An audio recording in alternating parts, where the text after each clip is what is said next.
History is full of bizarre, unsolved mysteries. And over time, these stories have been bent by rumor, warped by social media, and twisted into legend. I'm Michael May, and on A Study of Strange, we dig into these real mysteries and seek the truth, as close as we can get anyway. Recently, we've covered true crime cases like the Greystone Mansion murder, the Red Lipstick Killer, and America's first reported serial killers. Of course, every now and then we also dive into the odd, esoteric, and paranormal, including vanishing people, haunted locations, and UFO history.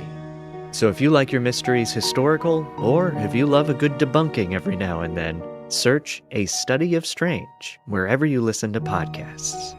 And remember, the truth is always stranger than fiction. A lot of the scenes that we were filming in the woods, my hair would just look like a huge piece of popcorn.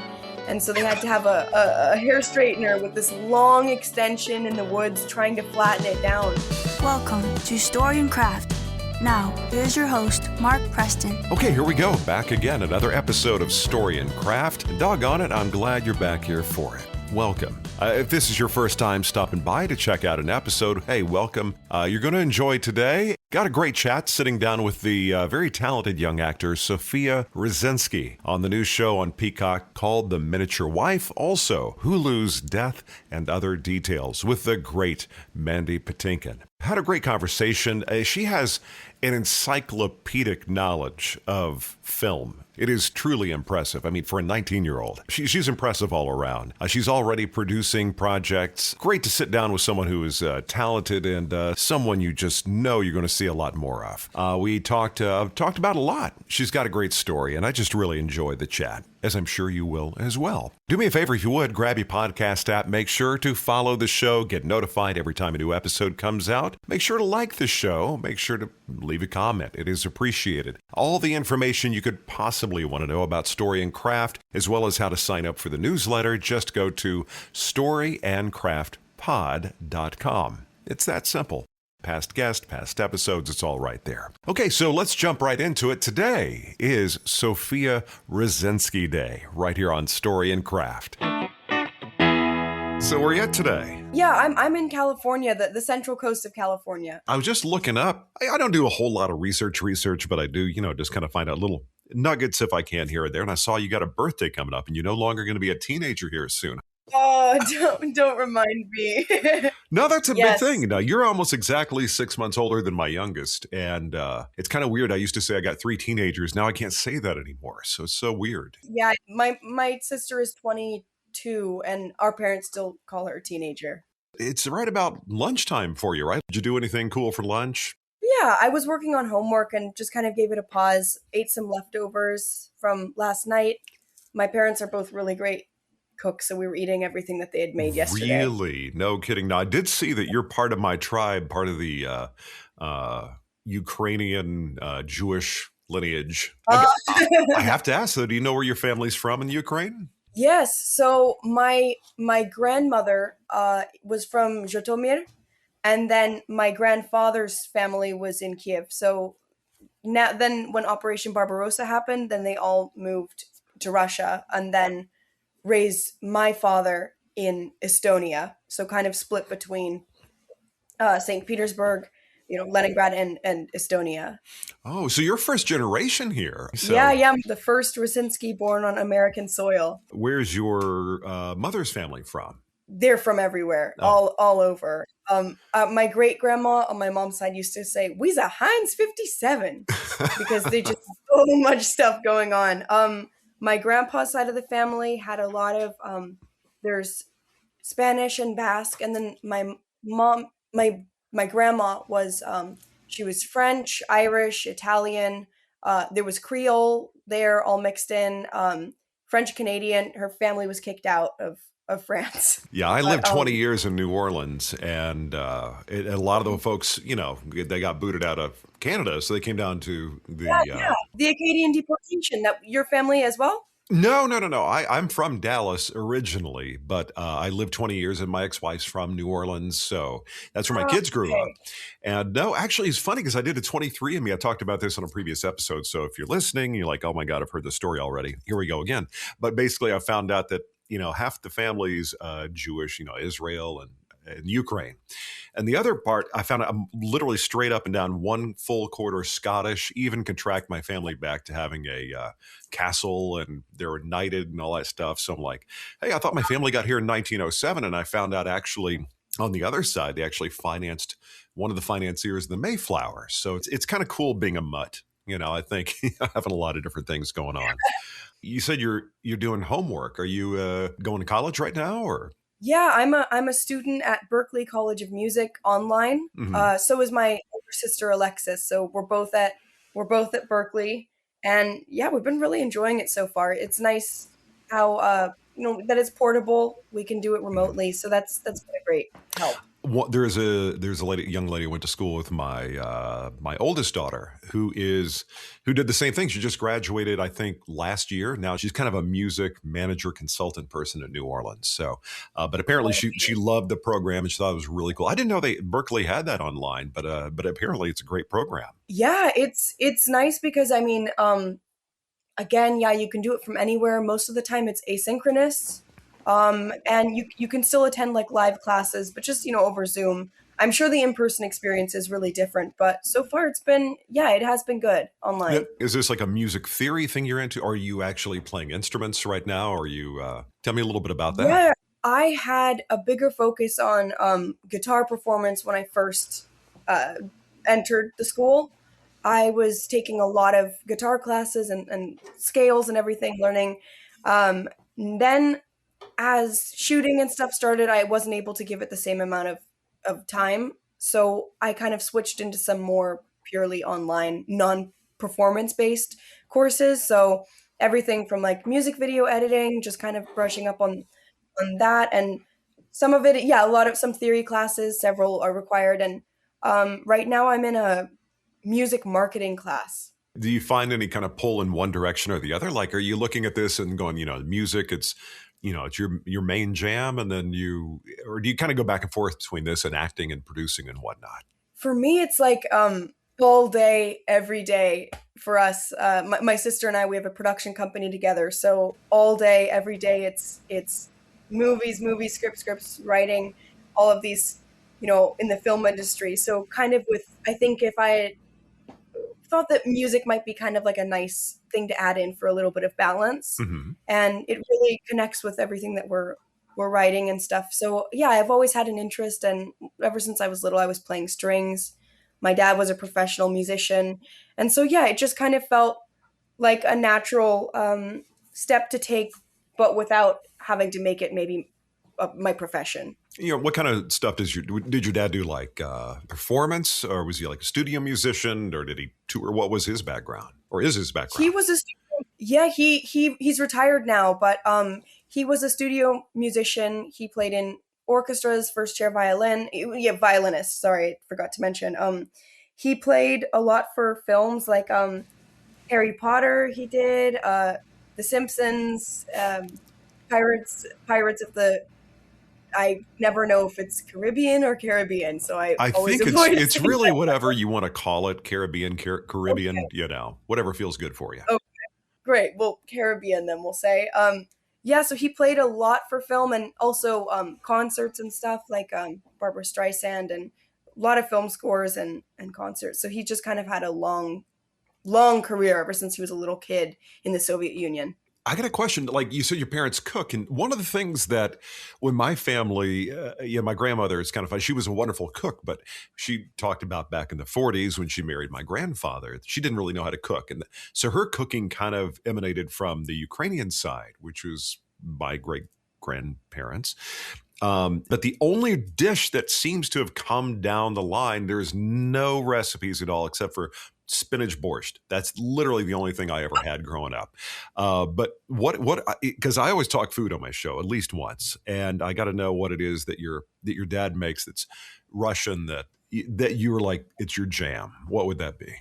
You know what the funny thing is that he does not make any Eastern European dishes at all. He cooks all kinds of things. His salmon is kind of his signature dish, but he really doesn't cook any Eastern European food. And neither does my grandmother, his mom. She doesn't cook at all, but she does bring things. She'll bring like pilmeni and vareniki and things like that we'll eat.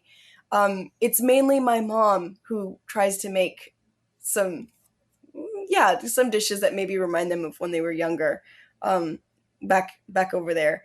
But yeah, so I can't say I grew up eating a whole lot, at least that they were preparing. So who were from Eastern Europe, they would cook, we would eat all that. But well, I got to ask though, as a kid with the Jewish lineage, though, what is your favorite? What is kind of your Jewish food jam? I can actually, by the way, make my own from scratch lox. So that's kind of a Oh, no way. Oh, it's frighteningly easy to make, and it's so much better than the stuff that you get at the store. Interesting. That would be interesting to try out. I never thought about doing that. It's super simple. If you like lox, bagel, cream cheese, the whole shebang, I can get you the recipe. It's super easy. Even my oldest daughter is the one who actually makes it now, so she's got the recipe. So whenever we start doing it, she just I start it, but she takes over. So I get to sit back and it's nice when you have your kids cooking for you. But what is it? What's the stuff that you enjoy? Oh, I love matzo ball soup. Love it, love it. Blintzes are that's a big weakness for me. But I got to know, what do you put on it though? What do you put on your blintzes though? That's the key. Okay, I put sour cream on. Did you absorb the same cooking genes? Are you into that as well? So my mom can take anything in the house and suddenly there's a full meal prepared. I'm not exactly that way, but I want to be. I can make pasta. I can bake a lot of things like really, okay. Bread. Yeah, I can bake plenty, but with cooking, I don't know. She has a magic touch. I try to follow along, but I usually just help, like cut things or whatever. But my sister has, yeah, there you have it. I help clean up maybe a little, and my sister is pretty skilled. She's getting better and better. When we were in Toronto filming the show, The Miniature Wife, she was just at home constantly it was so cold, so she was trying to make soups all the time. One of them that she made was disastrous. That was the first one. I don't know how. We were scratching our heads after. We were like, I don't know how somebody could have made a soup this horrible. Here's the thing. When somebody loves you when they're really honest, like, this just didn't work, because they know you. It's I think cooking's collaborative. Sometimes I think I was watching Alton Brown on Food Network once. He said, I was actually talking to him. It was years ago. And he just came out with a book, and we said, 1 out of every 10 times he makes rice, he completely botches it, So it's okay. I think that's kind of like life. You experiment, you try it out, it doesn't work, But you mentioned your sister. Now, how much older is your sister than she's an older sister, right? Yeah, she's my older sister. She's 3 years older than me, but we're actually 3 years, 3 days, and 3 hours apart. Really? Well, I have to ask, backing up, did y'all always get along? I'm assuming you have a production business together. Y'all have to have a great relationship.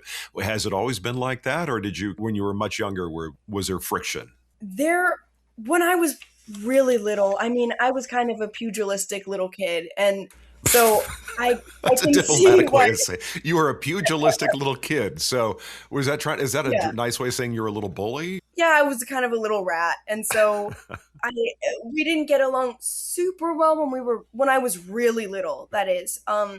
But pretty soon we realized we're more powerful if we join forces. So kind of that sort of fell away pretty quickly. Also, she's bigger than me, and I was getting my rump handed to me. So yeah, we joined forces when we were probably around, I'm guessing I was somewhere around 5 or something. 5 or 6. Is it only the two of y'all, siblings wise? And so your parents just had 2 girls? As far as we know. Whenever you were growing up, was there this theatrical kind of creative thing? I know your dad was creative. Was this for both of y'all a track, or did one of y'all kind of get into it and the other kind of like, oh, that's kind of cool? How did the both of y'all sort of land on the same path? Well, so our mom was she was an independent filmmaker. She was a writer, actor, director, editor, producer, she sort of did it all. And when we were growing up, we were kept pretty separate from that. On both sides of our parents' business, we were kind of kept out of it. Neither one of them wanted my sister and I to go into the film industry, just because they had both been in different parts and saw how rough it can be. So but they did show us movies constantly. There were movies that my dad had grown up watching, that my mom did. The whole family are kind of cinephiles, so we grew up watching movies all day. Well, what's one of the more memorable ones that when you were younger that you saw that maybe kind of kicked off like that vibe of like, oh, this is something cool? You know, one of my favorite actors ever is Alec Guinness. And when he played, my grandfather used to put on Scrooge, Albert Finney's version. Mm-hmm. And when Alec Guinness comes in as Jacob Marley, that was just kind of, it used to terrify me. And I think that was sort of one of the first moments when I thought, hey, maybe there's something to this. But my sister fell in love with acting at a really young age. And then I would see her do it and inspired me. So it was just kind of wanting to be like her. And yeah, so then just fell in love with it. Well, since you had a thing, you know, when you saw Alec Guinness, did Obi-Wan Kenobi, you know, was Star Wars a thing when you were a kid? You know what? Actually, not as much. I still, you know what, I admit I have not seen all of the movies. I've seen big chunks of them, but not all of them. I've got to get around to that. But actually, the Lady Killers is my favorite film that he's in. Is the one that Tom Hanks did, is that a remake of an original, or? Yeah, the original one is Alexander McKendrick, and it's from 1955, and it stars Alec Guinness in the character that Tom Hanks played, Professor Marcus, and then Herbert Lom, Cecil Parker, a young Peter Sellers is in it, which is funny because he and Herbert Lom, it was their first time working together before the Pink Panther. Yeah, it's just an incredible cast, one of my favorite movies ever. So when you started having this affinity to this, what was your on-ramp? Did you just kind of jump into it? Because your mother being a producer, and it's wonderful. One of the ways people just get in there is start creating their own stuff. And it sounds like you did that. Did you just start making things, or did you start getting training? What was kind of the impetus originally?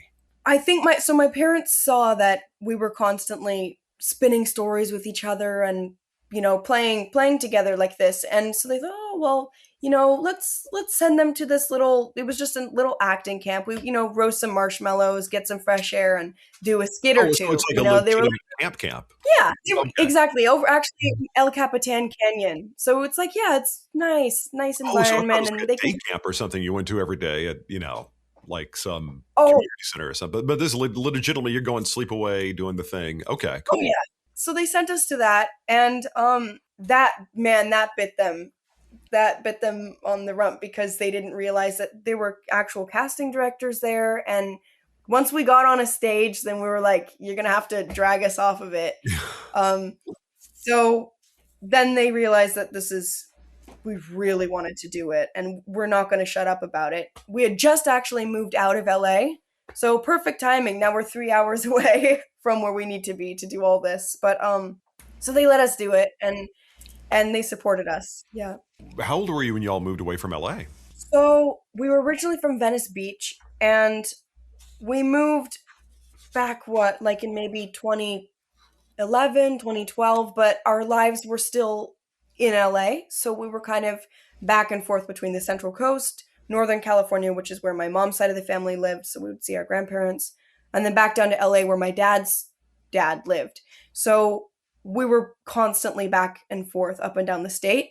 And then since COVID, we've kind of settled in more here in the Central Coast. So were you going to regular school, or were you doing, because I know my kids are like COVID kids. So during COVID, it's kind of like everyone in your age range is kind of, you know, the online thing. Is that what you did? Yeah. I mean, for me, yeah, it was online. I was actually already semi-online when COVID hit. So I was already pretty used to online learning environments. I mean, with being on sets where you're away from school, I was already, for years before COVID, pretty comfortable with learning online. But now obviously it's everything is online for me. Didn't Paper Girls come out right about COVID, or a little, like, it was kind of in that zone, wasn't it? Oh, yes. It I didn't tell you there was going to be a quiz. No, I'm just going to. I'm the absolute worst with dates and years. Oh, shoot. It was in 22, but when we were filming, we still had, the masks and the visors and everything. So it was still, I got actually my vaccination when we were in Chicago, because it wasn't available for my age group until we were already there getting ready to film.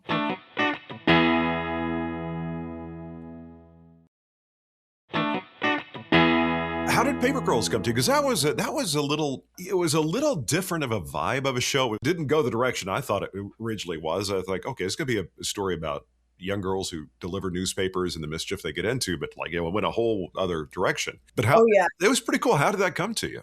Well, my rep sent me out to audition for it. I was at my grandpa's house at the time, and when he was a very straight-laced, no bad language, very, and when I got the audition, I'm looking at him across from the room. I'm like, this house is so tiny, and the words that I have to say. Oh yeah, you had chutzpah. I know you have longer, naturally curly or wavy hair, but did they have you cut your hair for that role too? Oh yes, yeah. It got cut and then thinned out. So they made razor lines and stuff so that it would hang flat instead of keep puffing up like a puffball. Mm-hmm. And then they were straightening it every day, and they were battling the Chicago humidity too. So I remember there was a lot of the scenes that we were filming in the woods, my hair would just look like a huge piece of popcorn. And so they had to have a hair straightener with this long extension in the woods trying to flatten it down. I got 2 daughters. They're always straightening it. But we live on the beach, so it's kind of like you're never going to win that battle with humidity. Yeah, exactly. And if you're planning on swimming or anything, it's just no. Did you know what Paper Girls ultimately was going to be? Or I didn't know it was going the sci-fi direction. Did you know where the show was going to go, or were they kind of holding back a little bit until you got a little further into the audition process? Yeah, I knew from, if memory serves, I knew from the summary that they would end up time traveling and it would get timey-wimey with all of that. And then I figured out pretty soon, it was based on this brilliant graphic novel series about these paper girls who travel through time. They go way farther in the past and into the future and everything. So I was like, oh man, this is very cool. It wasn't until though a couple of rounds later that I actually was able to sit down with the book and kind of get a feel of what happens, at least in the first one. But Death and Other Details is curious. That's on my list of stuff to watch. But Mandy Patinkin, great dude. Oh, yes. Did you have a chance to work with him in that show? Yes, I did. Actually, one of the first scene that I shot for the show, it was a scene with Mandy Patinkin and Violet Bean, who's also incredible. And yeah, it was nerve-wracking because I've been a huge fan ever since I was really little. And yeah, I mean, it was very surreal. Very surreal. What was your first introduction to Mandy Patinkin? I'm kind of curious. My first one was from The Princess Bride. Yeah, my sister and I, we did fencing, and so we just thought Inigo Montoya he's the coolest, And then my mom and sister are huge fans. They're huge musical fans, so they'd known his work long before I ever saw that. But when we were little, we grew up with that film. Do you find, I mean, you're obviously very professional, but do you find that you ever have a case of nerves, like, I'm on the call sheet with this person this day? Has that happened to you? Oh, all the time. Yeah. Plenty on this show that I was just on. And it definitely happened on Death and Other Details. I was so, so crazily nervous. We were actually, I talked to him before or like in between one of the 2 takes. I can't remember when, but I had seen him also perform locally. He had a concert here. And so I was like, maybe, I can try to talk about that and everything. But even just speaking to him behind the scenes was so scary. He seems like a mensch. He seems like a good guy, Very, very kind. And my sister actually knitted him a scarf that we gave to one for him and one for his wife, who's also, she's hilarious. But yeah, he was wonderful. Since you are young, but you have a lot of experience, what's the experience when you are with, being young with a cast of, very accomplished actors? For me, I know, at least when I'm when I'm in a scene, especially with actors who are so talented and experienced and strong, the best thing that I can do is just listen and react to everything that they're doing. Because I know with that one, I was very nervous on the first few takes, and then when it kind of got the ball rolling, I remember I just I asked the director if I could try it one slightly different way, and I did. And I remember, boom, just locking in, seeing his eyes, and just reacting to everything that he was doing. As far as the training, going back real quick, you went to the summer camp, but after that, what was, did you kind of dive deeper? Did you do acting classes? What was the training aspect for you? Well, I'm very lucky that, so my mom, who had been in the film industry, she studied with Sanford Meisner. What, So your mother did? Yeah, my mother Wow. did. Very cool. He was terrifying, but he liked her. So she raised us in the Meisner technique, which is pretty much just as he said, living truthfully under imaginary circumstances. So it's just all about being truthful, organic, just listening and reacting, pretty much. And so that's how my sister and I were raised. And then just we learned so much from the greats, just watching films. As you were moving forward, you're learning more, you're watching movies, and it sounds like you have a wonderful encyclopedic list of movies you like. Where were you wanting to go? Like, were you thinking, okay, comedies or drama or any specific genre? Was that on your list? Well, my sister and I, everything that we write ends up being a dark comedy. So yeah, definitely comedy. We also love thrillers, and yeah, I've just my goal is to be a chameleon. I just want to be able to blend in with any role that I'm playing, just character acting, and so that's what I love, at least. And so just kind of continuing in that direction, just playing the characters that excite me, Like, I'll go back to the Paper Girls. That was it seems like an intense, I've been taking it you like to put on different figuratively wardrobes and try different people out, Is that the case? Oh, definitely. Yeah, I love disappearing into the characters. And yeah, I mean, Mac was great because she was so bold and a very strong character. Obviously, there was the comic book version. I wasn't even going to try to attempt to be the version that was in the graphic novel series, just because it was so perfect. I didn't want to touch it. Mm-hmm. So it kind of came out a little differently. But yeah, I mean, I like getting to explore different people. How did The Miniature Wife come to you? That's one I have not had an opportunity to watch yet. Elizabeth Banks, I think, is great in everything she does. So definitely it's on the list, because there's some actors, whatever they're in, I got to see it. How did that come to you? And kind of where do you, without giving anything away, how do you plug into the Miniature Wife? Sure. So I received the audition to, again, just like with Paper Girls, I was at my grandpa's house. This one did not have any bad language in it, so I was relieved to see that. And it was for I saw all the names on it. My eyebrows shot up because I had been a huge fan of Matthew's work, Matthew Macfadyen and Elizabeth Banks, and pretty much every single person on there.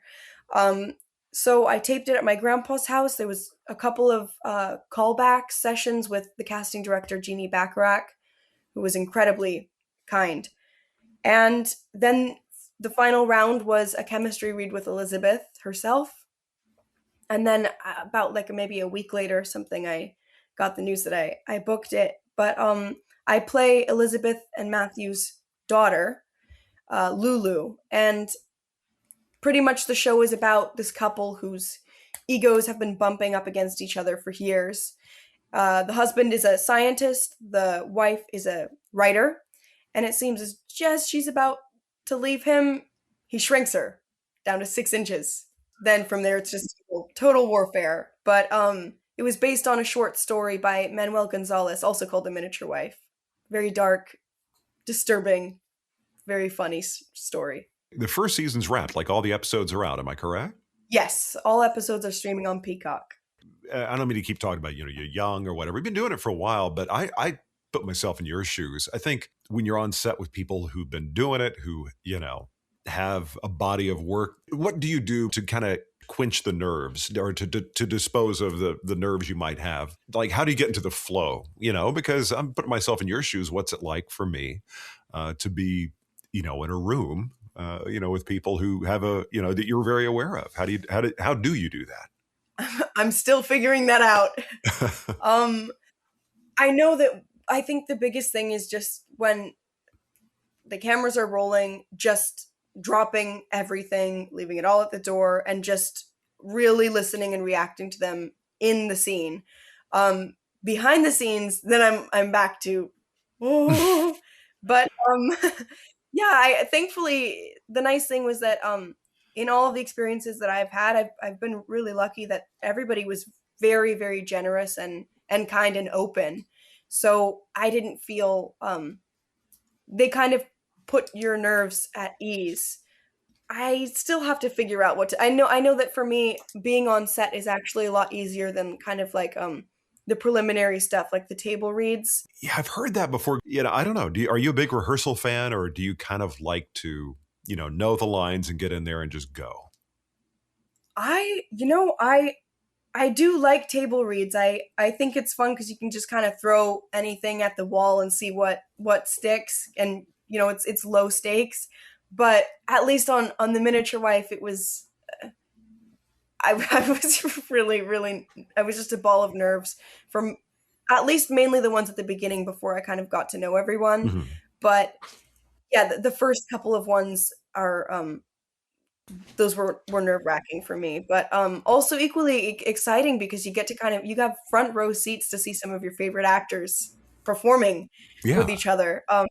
Well, like Elizabeth Banks, though. I mean, for her, you're a creator. You're you in production and whatnot. And Elizabeth Banks has got a fair amount of like directing under her belt. Did she give you any advice, or did you have a chance to powwow with her about the creation of stuff behind the camera?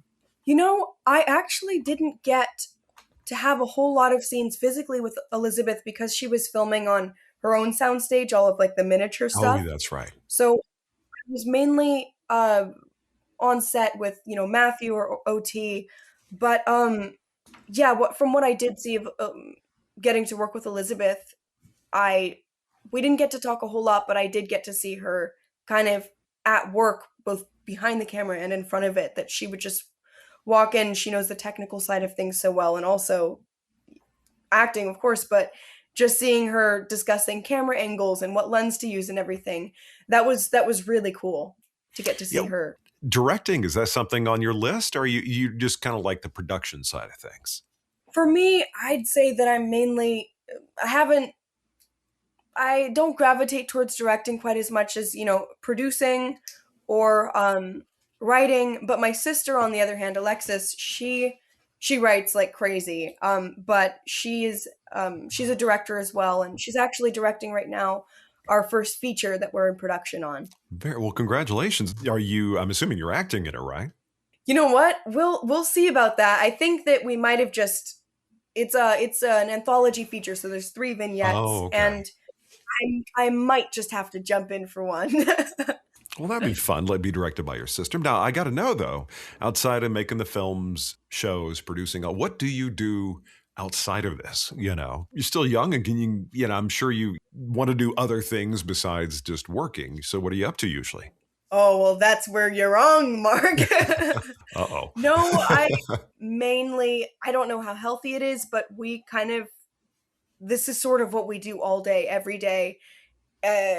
Even if we're out doing something else, just our mind is still very much in it, which that's probably not a great thing, but see, that's what I'm like. And I'm kind of like, okay, let me live vicariously through you what kind of other fun stuff you do, because I'm very kind of mindful of the creative, and there are other things I do, but it's all work basically. And I'm like, I need to be more chill doing things. Yeah. But no, I mean, when you do find yourself not in front of or behind the camera, what things bring you joy? Well, I mean, watching movies and shows, that's a huge one. I think we watch way too much television and films. We love that. But other than that, I really love the ocean. We're really fortunate to live very close to it, and So my sister surfs. I'm a horrible surfer, so I don't really do that as much. But I do kayak, and I go to a kickboxing gym, and I love doing that. But keeping up with the pugilistic side, yeah, exactly. I have to train to keep myself, if my sister ever comes for me, so. Yeah, if passes prelude, you're ready now, Yes. But I don't think surfing is about being good or bad. It's just, do you enjoy it or not? Do you enjoy when you're out there doing it? I have to say I can't really stand up very well on it, and then I'm stressed out. I'm crazy stressed when I'm doing it. My sister, she's like a goat. She'll just jump up onto it, totally stable. For me, it's just, I feel like Gumby, just like that. You just named your production company, Gumby and the Goat. Perfect.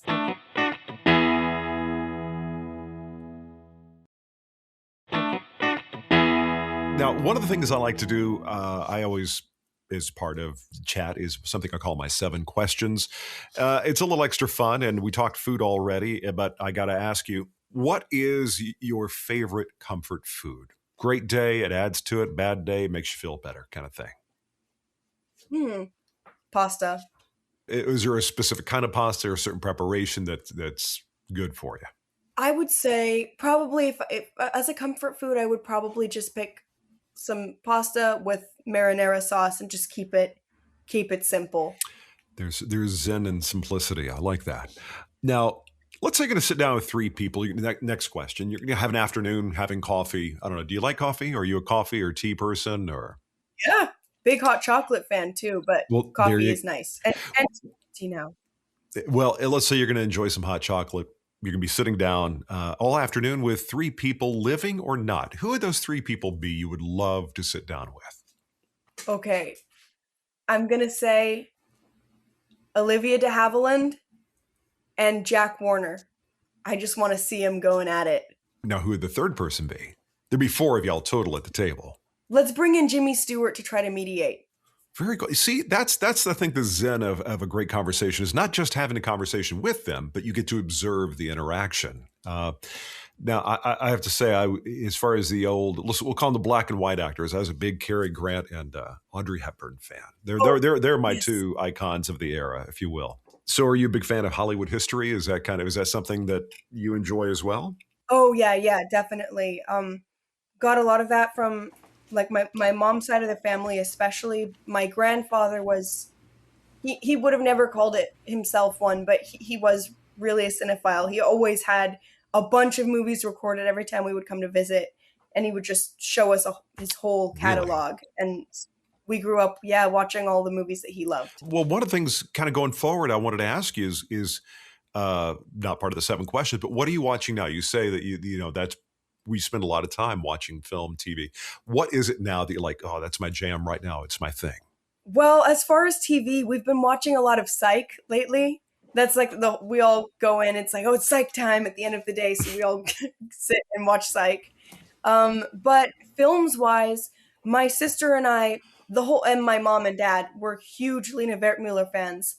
And the other day, Kino Lorber just released The Seduction of Mimi, a re-release, because they restored it. And so I saw that it was playing in Santa Barbara. And so we drove out and we grabbed our friend who we've been forcing him to watch all of her stuff. And we got to see it on the big screen. Oh, isn't that so great? Magical. One of the things that I now have a 75-inch TV, and I'm like, I'm going back and rewatching things that I only remember watching on a regular square tube TV, so I can see it more cinematically, which is that's kind of fun. We watched noir, like Double Indemnity. We got to see on a big screen at a local theater, and it's so, with the small TV, it's amazing how many little facial expressions and everything that you miss that's so subtle. It's meant for that. And it's A Touch of Evil, all of these ones, it's really cool to get to see it, big faces. I think seeing stuff in a theater, I think that's a wonderful idea for a theater, just showing stuff that's hadn't been, you haven't been able to see, in that format. Now, the next question I got for you is, when you were younger, who was your very first celebrity crush? Well, when I was Sheesh. You know, when I was really little, I saw David Krumholtz as Bernard the and also Joel Glicker in The Addams Family. So when I was really little, it was him. And then I kind of didn't have a whole lot growing up, but then at one point it became Chris Kattan. I saw him at Night at the Roxbury, so it was like really big for Chris Kattan. Now that's a first. Night at the Roxbury. I've never had anybody say that. First of all, Chris Kattan, funny guy. I remember him on SNL, but that's the very first Night at the Roxbury reference I've ever had on my show. So now I'm gonna have that song stuck in my head the whole day. You know, What Is Love by. Oh my gosh. But there you go. Now, if you were to be forced to live on not forced, but you're going to be living on an island, an exotic island, beautiful, modern amenities, no worries, but you don't have streaming. So you're going to be there a whole year. And to listen to music, you got to bring one CD you can listen to over and over and over again, or it can be a box set and one DVD that has just one movie on it you can watch over and over. What would that CD and what would that DVD be? Man, I'd want to bring a CD I'm not going to get tired of. So I would probably bring anything of Khachaturian, because that's hard to, that for me, I don't get tired of hearing that. What is that again? What would you bring? Oh, like, saber dance, like Khachaturian, just because I think I would not tire as quickly with classical. Okay. Just because there's I wouldn't want to ruin a song from, and then movie-wise, I'd probably just bring Bowfinger. I was waiting for something film noir or, that's okay. Hey, Steve Martin, you can never go wrong. That was a really good movie though. That was with Steve Martin and Eddie Murphy, right? Yeah. Bowfinger. I was so prepping for a name of a movie I didn't know yet. And I was like, oh, okay, there you go. See, there you go. Now, if you were to say from the time you get up to the time you go to bed, if you were to say the ingredients, the component parts of a perfect day for you, what would those parts be to say, at the end of the day, that was a perfect day for me?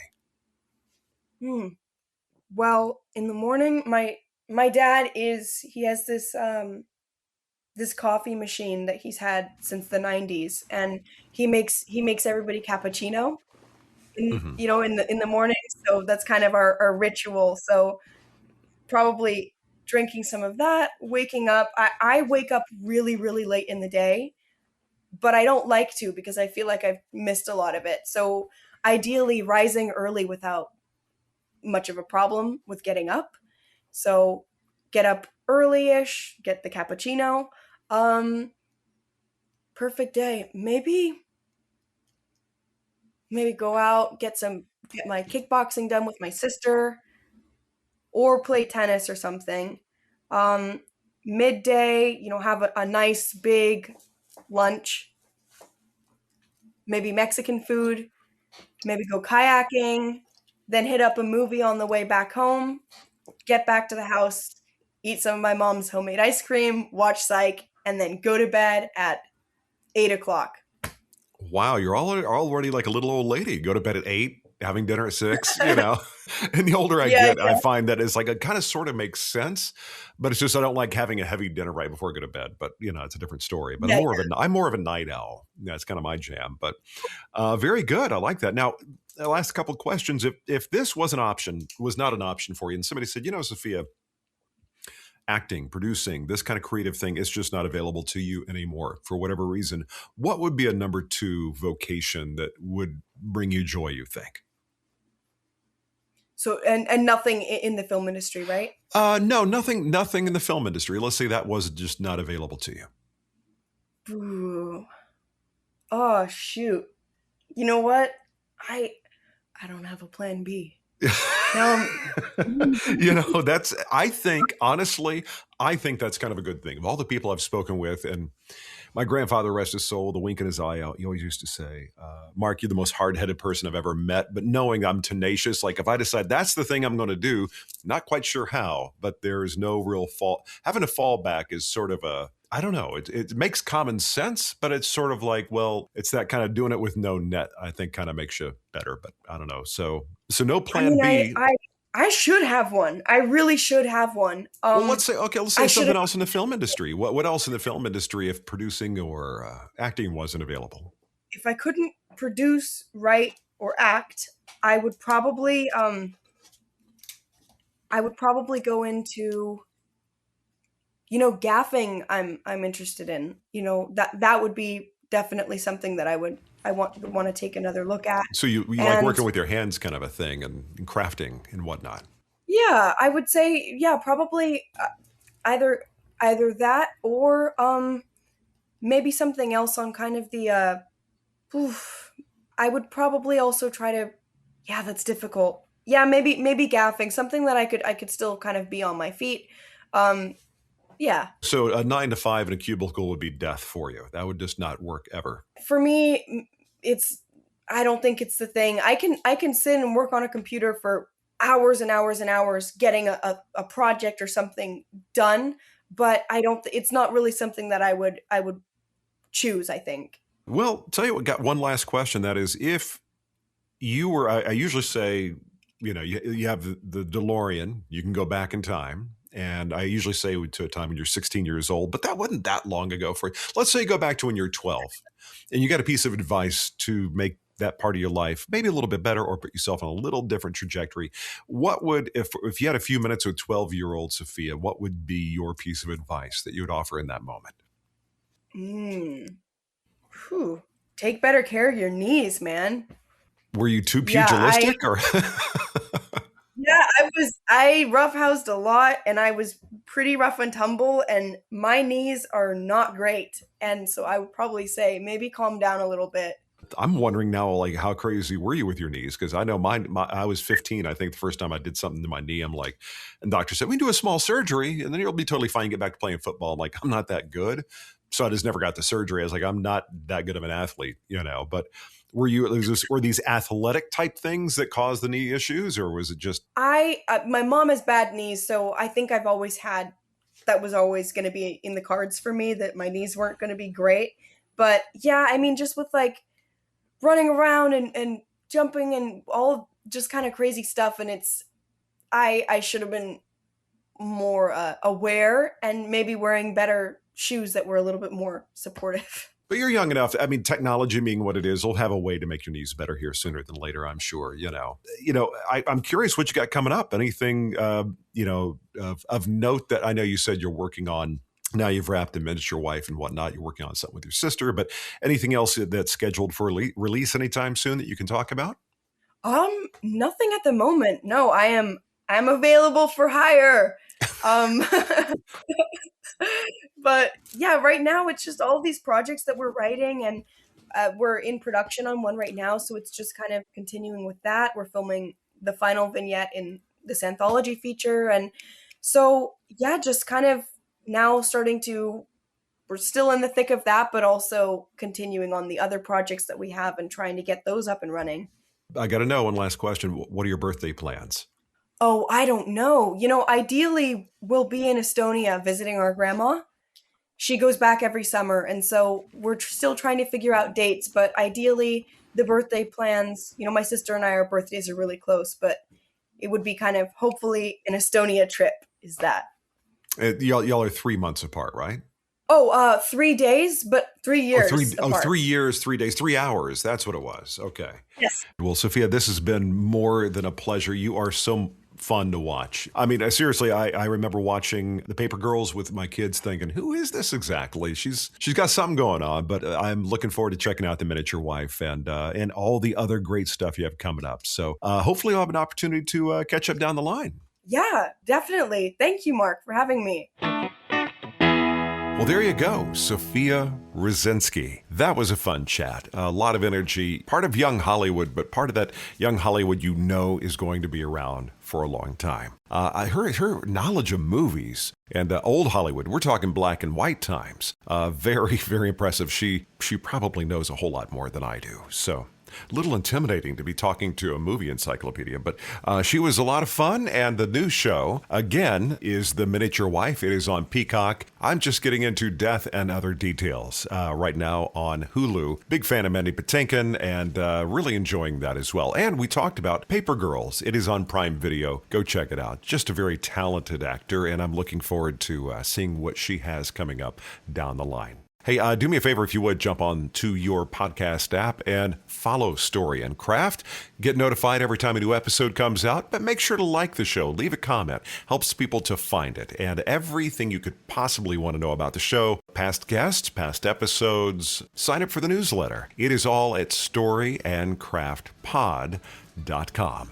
Okay, so I'm going to get on out of here. More great episodes coming up, and I'm looking forward to a couple of the actors in the new Dutton Ranch. Of course, big fan of Taylor Sheridan's universe, and kind of getting into this one. Really enjoy it. So a couple of talented actors going to be on the show here very shortly. So if you're a big fan of all things Taylor Sheridan, strap in. They're coming up. Okay, so you go have a great rest of your day, and as I always say, thank you very much for making what I've got going on here part of whatever you've got going on. It does mean a lot to me, and I do look forward to seeing you next time right here on Story and Craft. That's it for this episode of Story and Craft. Join Mark next week for more conversation right here on Story and Craft. Story and Craft is a presentation of Mark Preston Productions, LLC. Executive producer is Mark Preston. Associate producer is Zachary Holden. Please rate and review Story and Craft on Apple Podcasts. Don't forget to subscribe to the show on Apple Podcasts, Spotify, or your favorite podcast app. You can subscribe to show updates and stay in the know. Just head to storyandcraftpod.com and sign up for the newsletter. I'm Emma Dillon. See you next time, and remember, keep telling your story. Come on.